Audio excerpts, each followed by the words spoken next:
သူခေါ်လာတဲ့လှေတိုးသား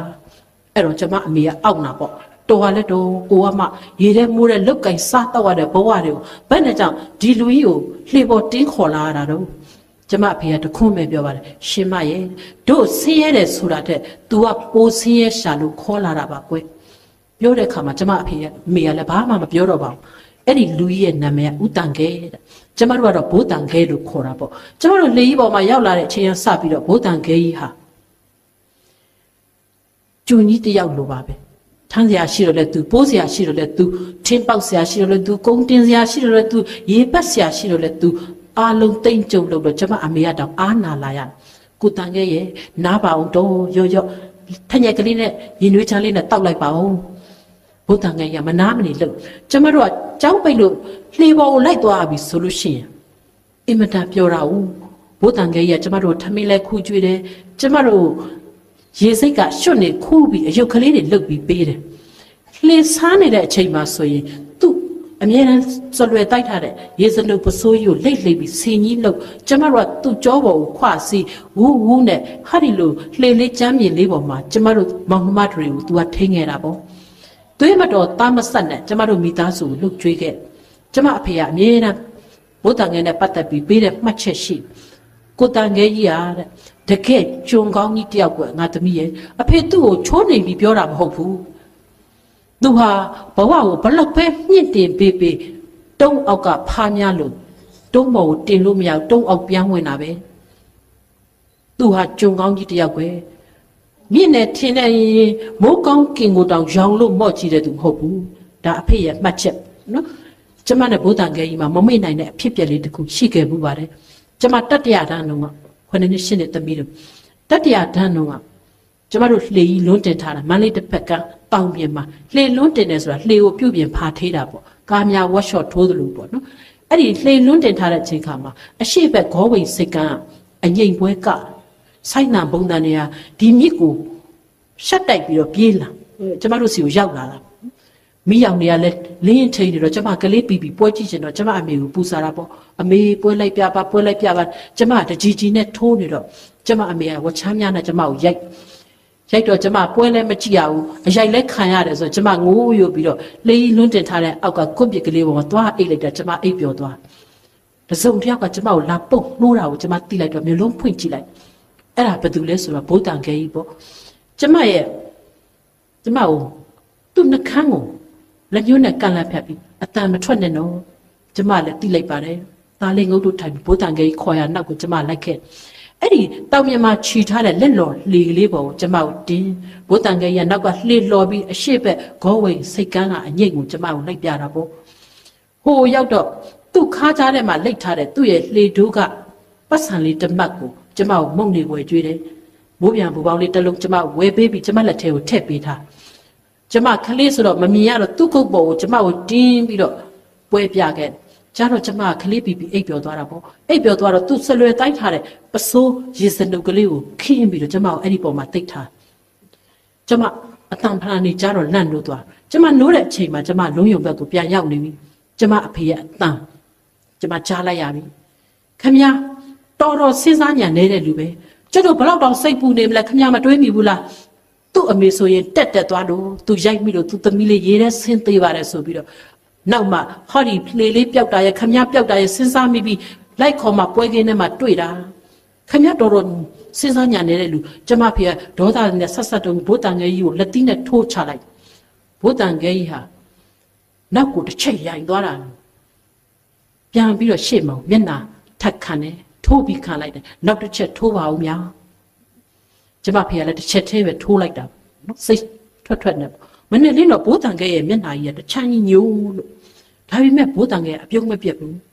ကိုရင်ညိုအခုလိုကျုပ်ကိုလက်သီးနဲ့ထိုးလိုက်တာကျုပ်ကဖြင့်ဂျင်းနှပ်ပါဗျာကျုပ်ကလည်းကျုပ်ပဲဦးများသားသမီးဆိုတော့စိတ်ပူရှာမှာပေါ့ကျုပ်ကဘိုးညိုကဟောဒီလိုလက်သီးနဲ့မထိုးဘူးဆိုရင်ကျုပ်ကလက်ပြမလုံးဖြစ်အောင်မှာနောက်တစ်ချက်ထိုးလဲကျုပ်ကခံမို့အစ်စ်မှာပဲဗျာပြုံနဲ့စိတ်မဆိုးရှာဘူးနောက်ကျမ9တန်းလောက်ရောက်တော့ကျမတို့ညာဆန်းလှေကြီးအဖေကရောင်းပစ်လိုက်တယ်ဘာဖြစ်လို့လဲဆိုတော့စက်တာမော်တော်တွေခစ်စားလာတဲ့အချိန်ခါမှာလှေကြီးကအလုံးမဖြစ်တော့ဘူးဆိုကျမအဖေကလှေကြီးကိုရောင်းပစ်လိုက် အဲ့ဒီလှေကြီးရောက်လိုက်တဲ့အချိန်ကကျမတို့မော်တော်ဝယ်တော့ဘိုးတန်ခဲကြီးကိုကျမတို့ကခေါ်တာပေါ့အဖေကခေါ်တဲ့အခါဘိုးတန်ခဲကြီးခါခါတီးတီးပဲညင်းတယ်ကျုပ်ခမရတို့နောက်မလိုက်ဘူးဘယ်တော့မှလည်းလိုက်မှာမဟုတ်ဘူးဘိုးတန်ခဲကြီးဘာကြောင့်ကျမတို့ဒီလောက်ချစ်တာဘာကြောင့်ညင်းရပါသလဲကျမစဉ်းစားရကောင်းမှမသိခဲ့ပါဘူးဒီလိုနဲ့ဘိုးတန်ခဲကြီးနဲ့ကျမတို့ဝေးကြရဘိုးတန်ခဲကြီးကျမတို့ရောက်လိုက်တဲ့လှေပိုက်ရှင်များပေါ်ကျမတို့မန္တလေးစိတ်ကံကိုရောက်တဲ့အခါမှာဘိုးတန်ခဲကြီးကကျမတို့အိမ်ပေါ်တက်လာပြီးဖေးကိုနှိမ့်နေပေးတယ်အိမ်မှာလှုပ်ရှားရှိတာထင်းပေါက်စီးတွေတုတ်နှောင်းအကုန်လှုပ်ပေးတယ်ကျမကလည်းဒီလိုနဲ့10တန်းအောင်တက်ကတူတက်ကျောင်းဆရာမဖြစ်ပေါ့ဘိုးတန်ခဲကြီးနဲ့တွေ့တဲ့အခါတွေ့မတွေ့တဲ့အခါမတွေ့ပါဘူးနောက်တော့လေဘိုးတန်ခဲနဲ့ကျမမတွေ့တာတော်တော်ကြာသွားခဲ့ကျမအဖေလည်းဆုံးသွားခဲ့အဖေဆုံးပြီးတော့တက်လာလောက်ရှိတဲ့အခါမှာဘိုးတန်ခဲကြီးကျမတို့အိမ်ရှိကိုရောက်လာခဲ့တယ်ကျမတို့ကဘိုးတန်ခဲမှန်းတောင်မသိတော့အိမ်ရှိကိုရက်တက်ပြီးတော့ကျုပ်တန်ခဲရဲ့ချွဲဆိုင်တဲ့အတန်ကြီးနဲ့အတန်ပေးလိုက်တဲ့အခါကျမအမေကအံ့ဩလို့မော့ကြည့်တယ်ဘုတန်ခဲကြီးကတော်တော်ကိုအိုးစနာကြနေရှာပြီနော်လွယ်အိမ်အဟောင်းလေးကို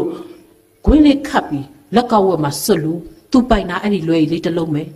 အိမ်ကိုရောက်လာပြီကျမတို့ကတကားဖွင့်ပေးလိုက်တဲ့အခါကျုပ်ကိုရင်ညိုဆုံးနံကြလို့လာမေးတာကိုရင်ညိုမဆုံးရင်ကျုပ်တစ်ခေါက်ရောက်သေးတယ်တန်ခဲရဲ့ငါတိတ်နေမကောင်းဘူးမင်းငါနားကိုလာပြီးပြုစုလှဲ့ပါကွာကျုပ်ကျေးဇူးရှင်ကြီးကိုကျုပ်ကလည်းပြုစုပါမယ်လို့ဂတိပေးခဲ့တယ်ဒါပေမဲ့ကျုပ်မရောက်လာနိုင်ခဲ့ဘူးဒီအတွက်ကျုပ်တာဝန်မကြည့်ဘူးဘုတန်ခဲရဲ့ဆွဆွနစ်နစ်ပြောတာပေါ့နော်အဲ့ဒီမှာတညအိပ်ပြီးမနေ့လင်းတော့ဘုတန်ခဲကြီးကသူ့ရဲ့လွယ်အိတ်ကိုကောက်ဆွတ်ပြီးတော့ပြန်မဲပြင်တော့အမေကကိုတန်ခဲရဲ့နေပါအောင်တော့လားတော့ကျုပ်တို့နဲ့နေစမ်းပါအောင်တော့ကိုကျုပ်တို့ကျွေးနိုင်တဲ့ဘဝရောက်ပါပြီတော့တော်တူမတွေတော်မြီးတွေလည်းအလုတ်တွေအကင်နဲ့ဖြစ်နေပါပြီကျုပ်တို့အိမ်မှာတစ်သက်လုံးနေပါလားတော့ကျုပ်လုတ်ကျွေးပါမယ်တော့လုံးမလုတ်ပါနဲ့တော့ပြောတဲ့အခါမှာဘိုးတန်ခဲကအမေကသူ့ဆွဲထားတဲ့လွယ်အမေလက်ထက်နဲ့ဆောင်းယုံကျုပ်မနေနိုင်ပါဘူးဗျာတဲ့ခင်ဗျားတို့နဲ့ကျုပ်ဘယ်တော့မှမနေဘူးအဲ့ဒီလိုတောက်တောက်ခါခါညင်းလိုက်တဲ့အခါကျမဒီတခါတော့တွေးပြီဘုတန်ခဲကြီးဟာဘာကြောင့်တောက်တောက်ခါခါညင်းရပါသလဲကျမတို့နဲ့နေဖို့များသူဘာကြောင့်ခါခါတီးတီးရှိရပါသလဲကျမဒီခါမှတော့ကျမတွေးပါပြီပြန်ကန်ပြီးတော့ဘုတန်ခဲကအဖေရဲ့ဓာတ်ပုံကြီးစီကိုတွားပြီးအဖေဓာတ်ပုံကြီးကိုမော့ကြည့်လက်အုပ်ချပြီးတော့မျက်ရည်တွေကတွေးကြလာကိုရင်ညိုကြီးကျုပ်ကိုလက်သီးနဲ့ထပြီးထိုးပါဦးလားဗျာခမည်းမရှိတဲ့ရောက်ခမည်းမရှိမှရောက်လာတဲ့ကောင်ကြီးကိုခမည်းထပြီးဆုံးမလိုက်ပါဦးဗျာကျုပ်မှာမိမအသေးသားသမီးတွေကတယောက်ပြီးတယောက်ဆုံးမသွားတကောင်ကျွတ်တမျက်နာဘဝနဲ့ရွာတဲ့ကလူတွေကကျုပ်ကိုလက်ညှိုးဝိုင်းထိုးတဲ့ချိန်ပေါ့တန်ခဲဟာလူမဟုတ်ဘူးဘလူတန်ခဲခိုက်လို့သူ့ရဲ့မယားတွေသားသမီးတွေဆုံးရတာဆုံးပါရတာတန်ခဲဟာလူမဟုတ်ဘူးဘလူလို့ကျုပ်ကိုဝိုင်းပြီးလက်ညှိုးထိုးနေတဲ့အချိန်ခါမှာခမည်းကရဲရဲဝံ့ဝံ့ခမည်းလှေကြီးပေါ်တင်းခေါ်ခဲ့တယ်တန်ခဲကဘလူဆိုရင်ငါကရုပ်သေးစင်ရောက်မကွာလို့ခမည်းလူတွေကိုတောင်းအရွက်တိုက်ပြီးပြောခဲ့သေးတယ်လေကျုပ်ကျေးဇူးတင်လို့မဆုံးဘူးကျုပ်လူပြရှုံးနေတာရွာထဲမှာကျုပ်ကိုမကောင်းဆိုးဝါးတကောင်လို့ထင်းတဲ့အချိန်ခါမှာခမည်းကလူအဖြစ်တိမှတ်ပြီးလှေပေါ်တင်းခေါ်ခဲ့တာလေကျုပ်တက်မှာခမည်းတို့မိသားစုချမ်းသာအောင်လုပ်ပေးမယ်ဆိုတော့ကျုပ်တာနှိမ့်ထန်ချပေးတာဒါပေမဲ့ခမည်းတို့မချမ်းသာခဲ့ဘူးကျုပ်လှုပ်လို့မှမကြောက်ပါဘူးရေနှချမ်းပြန်းပြန်းကွဲပြီစီကျုပ်လှုပ်ကြွေးမယ်ဒါပေမဲ့ခမည်းတို့ကျုပ်နဲ့နေခဲ့တဲ့တက်တက်လုံးဘယ်မှာချမ်းသာလို့လဲမချမ်းသာခဲ့ဘူးကျုပ်နဲ့လမ်းခွဲပြီးခမည်းတို့မော်တော်ဝယ်လိုက်တော့မှခမည်းတို့ခြောင်နေသွားတယ်မို့လားအဲ့ဒါဘသူကြောင့်မှတ်တယ်လေအဲ့ဒါကျုပ်ကြောင့်ကျုပ်မှာဆင်းရဲစာတာပါတယ်ဗျကျုပ်ကဆင်းရဲစာတာလက်ဘွားတွေတော့မကောက်ဘူးကြောကုန်းမှတောင်ကပ်ပါနေတာကျုပ်ရဲ့ဆင်းရဲတွေခမည်းတို့ကိုကူးနေတာဒါကြောင့်မလို့ခမည်းတို့ကျုပ်ရဲ့ဆင်းရဲတွေခမည်းတို့ကိုကူးမှဆိုလို့ခမည်းတို့လေးရောက်တဲ့ခါမှာကျုပ်ကနေခဲ့တာပေါ့အဲ့ဒါခမည်းတို့ချမ်းသာစေခြင်းလို့ခမည်းတို့နောက်ရောက်လိုက်တဲ့လှေပိုင်ရှင်တွေကလည်းဗျာတယောက်ပြီးတယောက်ဆင်းရဲသွားလိုက်တာ3ဦးတောင်ရှိပြီလက်ပြောင်းတာအဲ့ဒါကျုပ်ကြောင့်ပေါ့ဘုတန်ကြီးကပြောလဲပြောငိုလဲငိုကျမဒါကိုကြားတဲ့အခါမှာရင်ထဲမှာနားလာကျမကိုယ်တိုင်လည်းမျက်ရည်ကျမိပါတယ်ကြည်စမ်းပါဦးဘုတန်ကြီးကကျမတို့ဆင်းရဲတာဟာသူ့ကြောင့်သူ့ရဲ့ဆင်းရဲတွေကူးလို့သူ့ကြောင့်ကျမအဖေကတော့စက်တက်မော်တော်တွေကတွင်ကျဲလာတော့လှေတွေအလုံးမဖြစ်တော့ဘူးလှေကြောင့်တကယ်တော့ဒီစကားနှစ်ခုစလုံးဟာအမှန်တရားတွေမဟုတ်ကြပါဘူးဘုတန်ငယ်ရအဲ့ဒီနေ့ကပြန်သွားလိုက်တာဒီကနေ့အချိန်ထိကျမသူ့ကိုလုံးလုံးမတွေ့တော့ပါဘူး ဘုဒ္ဓံရဲ့ဟာယူသားတဲ့သစ္စာရှိသူ့ဘဝကိုသူနားလေတဲ့လောက်သူသိတယ်ဒါပေမဲ့ဘဝရဲ့သဘောတွေလောကရဲ့သဘောတွေကိုရှာဖွေရကောင်းမှမသိခဲ့ဘူးသူယုံယုံကြည်ကြည်ဆွဲဆွဲနဲ့ဆွဲလန်းခဲ့တဲ့ဆင်းရဲစာတာပါတယ်ဆိုတဲ့အဆွဲကြီးကိုလက်မဖြုတ်လက်ဆုပ်မဖြီစရန်ကင်ဆွဲသွားခဲ့တယ်ဘုဒ္ဓံရဲ့ကိုတစ်ခါတတိယရင်ကျမစဉ်းစားနေမိကြသူ့ကိုအဲ့ဒီအဆွဲကြီးဘယ်သူကပေးတာလဲဘယ်ကနေရောက်လာတာလဲဘာနဲ့ခြေဖြက်ပြရမှာလဲဘယ်သူတွေရောတတ်နိုင်မှာလဲကျမတို့တိုင်းပြည်ထဲမှာဘုဒ္ဓံကဲလို့ဆင်းရဲစာတာကိုဆိုတဲ့စကလုံးလေးကိုအကြောင်းပြုပြီးတော့ဆင်းရဲတွင်နဲ့နေကြတဲ့သူတွေဘလောက်တောင်ရှိပါသလဲတို့တိုင်းပြည်ကဆင်းရဲပါတယ်လေတို့လူမျိုးတွေကသူများလူမျိုးနဲ့ရှင်ရင်အောက်တန်းနောက်တန်းကြပါလေလေဆိုတဲ့အငုံစိတ်ကြီးနဲ့နေကြရတဲ့ကျမတို့တိုင်းသူပြည်သားတွေဘလောက်တောင်ရှိနေပါသလဲတညတာလာပြီးပြန်သွားတဲ့ဘုဒ္ဓံဂိယနှစ်ပေါင်းများစွာကျမကို6လနေစေတဲ့အတွေးတွေကိုပေးထားခဲ့တယ်